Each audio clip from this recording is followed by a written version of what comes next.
Welcome to Under the Radar Mountain West Women's Volleyball Edition presented by Gatorade. Gatorade hydrates better than water.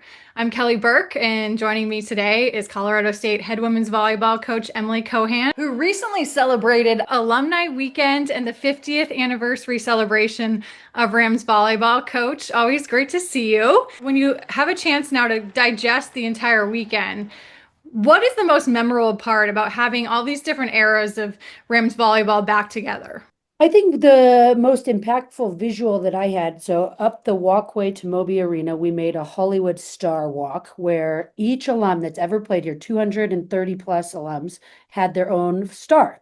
And you walk out there and you realize in perspective, you are just one tiny little dot in a constellation of really great players. And the 1980 team got inducted into our banner dropping. They played in the AIAW era, so CSU had not historically recognized championships pre-NCAA era, and they finally got a banner that was well deserved, and 8 of them were back from that 1980 team. And so to have the sandwich of the 1980, like the OGs that started our championship experience, with our current team, who's kind of just the youngsters trying to make their mark and hang their banners, I think was really cool to exchange stories and hear the feedback. And we had over 50 alums back celebrating. It's amazing. When you look at the past to the present, what are some of the traditions that are still alive in CSU volleyball? Oh, so many. And Tom Hilbert was here before me, and Rich Feller was here before him, and I still talk with Rich Feller even when he's in California. And Rich on the phone, he wasn't able to make it back, had asked some questions of, do you still, and then fill in the blank. And there are some traditions going back over, 30 years now. We corner up. We stand in the same corner for practice before we do our little pre-practice talk, and we do some dances in the locker room, and we sing the fight song in the same way, and we do right foot in and hands up before our games. And so some of those traditions have been going on for many, many decades. And it's neat when the alums come back and they say, hey, here's where I stood in the corner, or here's where I was in the circle. So yeah, lots of great things that I'm honored to keep carrying on the tradition of. The Rams have such a rich volleyball tradition for people that are not direct fans. I don't think they probably realize that, but 27 conference championships in 50 years, and you're chasing 28 this year.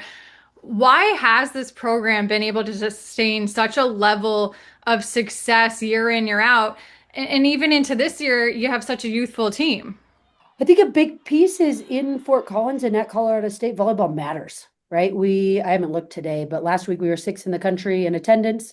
We can get 8,000 people at our games, right? Look at that picture behind me. And volleyball matters here. And it's an honor to be in a place that a female sport is supported in the way that we are. And, in recruiting, that also helps a ton, that great players want to come and play in front of big arenas and in big moments. And I think that's been a big piece, and that was a big thing. Rich and his assistant coach at the time, Rich Feller, really started like marketing this program back in the 80s really well.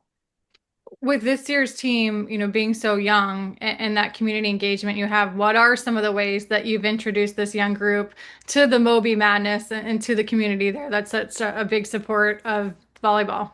Yeah, I mean, we graduated 6 of 7 starters, so we are a pretty new team, and we wanted to be intentional of introducing this new team, Team 50, to the community. And every week when they report in June, every week we go out and do some kind of new activity in the community, and we set up little volleyball nets at Food Truck Tuesday or at the Lagoon Concert Series, and we hand out flyers at Canvas Movie Night. And so every single week we're trying to get those new players and even the returning players, but out in front of the community so they learn their names. And our players also understand that the stands aren't packed by accident. We got to actively work at that. And they get paid for some of them, and some of them are volunteer, and then they fall in love and they make great relationships in our communities. And the little kids make them signs, and the old people adopt them as grandparents. And it's just been really awesome and symbiotic for both sides of it to benefit.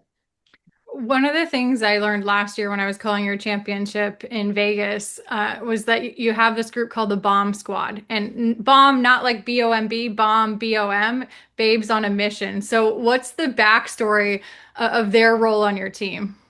Yeah, the bomb squad has also been around for a really long time. And so I think there is a big there's an embracing for our scout team, our bomb squad, to have to change what offense they're running every single week. And we challenge our team. Let's be the two best teams in the Mountain West, right? The starting unit on one side and the bomb squad on the other side. And we statistically challenge them with that every single week. And yeah, the bomb squad, when they get their scouting report and they understand I'm going to be number 4 doing this kind of thing, and we give out bomb squad awards in our banquet. And so we really try to elevate the whole team, right? And some of those unsung roles that it's not the person maybe on the box score leading that led to our success on the week, and maybe the bomb squad was who really prepped us to do really well. In terms of your alumni, I saw that you had some letters that a bunch of alumni have written. So, what are some anecdotes from those letters that you're able to share? The letters, we asked the alumni to answer two things. One, their greatest memory from being here, and two, their advice to Team 50, to the current team. And you would be surprised that consistently the greatest memory is just being in the community and how much Fort Collins loves volleyball and how much the fan base loves volleyball and the kids love volleyball. There are obviously some great wins, right? The upsetting of #1 Nebraska and the court storming and the Sweet 16 game against Colorado in Moby Arena, right, to upset that one. And a lot of great memories of games, but overwhelmingly just the gratitude for getting to play in front of packed Moby Arena and for Team 50 to take it in, right, to take a moment in those starting lineup announcements and to look around at that, because that's a pretty rare sight and something to be grateful for. Finally, in talking about Team 50, this is obviously a youthful group like we've talked about, but also the team looks a lot different because the offense is a lot more diversified this year. So, what surprised you about this group so far? I just think that every week our youngsters, and there's a lot of freshmen out there, right, keep getting better at different things. And who led the team in the box score of kills has changed quite a bit. And it reminds me a little bit, in 2019, we had a really, really balanced offense. And all 5 of the attackers, we were in a 5-1, and all 5 of the attackers could carry us on any given night. And we're a younger version of that. That team was really senior heavy in 2019, but I can see us over the next 2 years being really hard to defend because you don't know who's getting the ball. And it could be anybody stepping up with that. So just really proud of the way they've given to each other and celebrated when it's someone else's turn and been ready for when it's their turn.